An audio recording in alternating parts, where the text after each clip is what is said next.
A new report from Pew Research came out this week showing that it was, in fact, the white evangelicals here in the United States that basically make up a huge chunk of Donald Trump's support.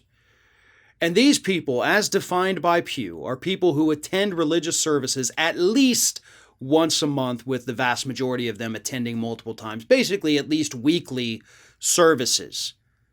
And among those voters, 59% voted for Trump. But when you break it down into race and you separate your black and Hispanic evangelicals from your white evangelicals, the numbers paint a very different picture.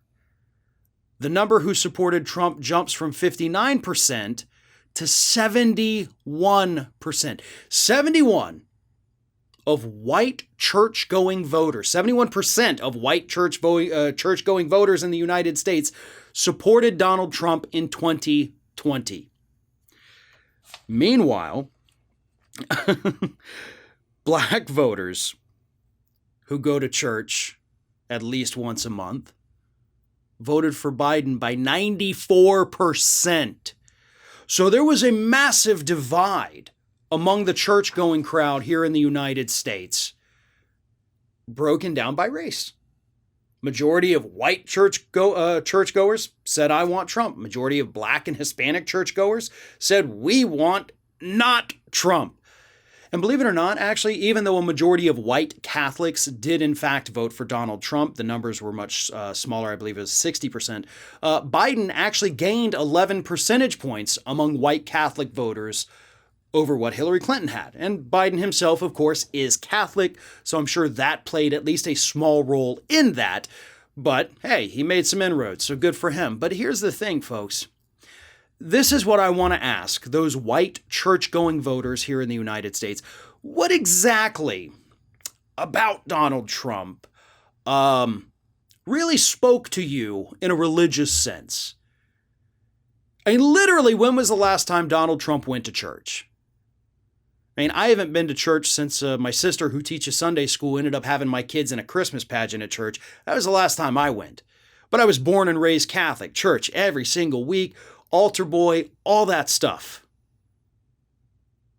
Stopped going when I got older. When I actually had a choice, I didn't do it because I chose not to.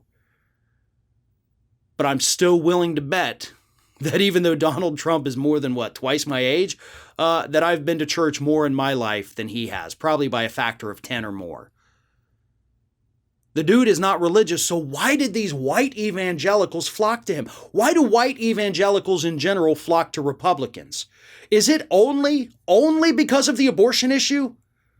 That's literally the only thing I can think of. And that's absolutely insane. Because apparently Republicans, including these white evangelicals who flock to the GOP, they only care about human beings up until the point you pass through that birth canal. Because once that happens, you're on your own. Screw it. We're not going to give you health care. We're not going to fight to give you health care. We don't want to give you food stamps if your family's poor. We don't want to give you free school meals. We don't want to pay for your college. Hey, you can go fight in our wars, though. That's a benefit, right? But no, we don't want to help you at all if your family struggles. So you're on your own. Exactly what Jesus did, right? Oh no, I'm sorry. That's literally the opposite of what that religion is supposed to be teaching you. But you see, you're not following actual religious leaders. You're following a bunch of frauds. You're following essentially a bunch of idol worshipers. And the idol that they worship is the almighty dollar. That's what they're after. You've been hoodwinked, which, by the way, the Bible actually warns you against following those false prophets, but you're right there with them. All for what? One issue, right? Maybe some of them are still voting because they just hate the idea of gay people. So you've got the LGBTQ issue, you've got abortion, and other than that, you don't care what happens to people so long as we oppress the right people that your religion allegedly tells you to hate, which isn't actually a thing. Your religious leaders are telling you to hate those people. Jesus didn't. God isn't. That's the false prophets that you're following teaching you to hate these individuals. And in doing so, drove you into the arms of one of the least religious people to ever walk the face of the earth, Donald Trump.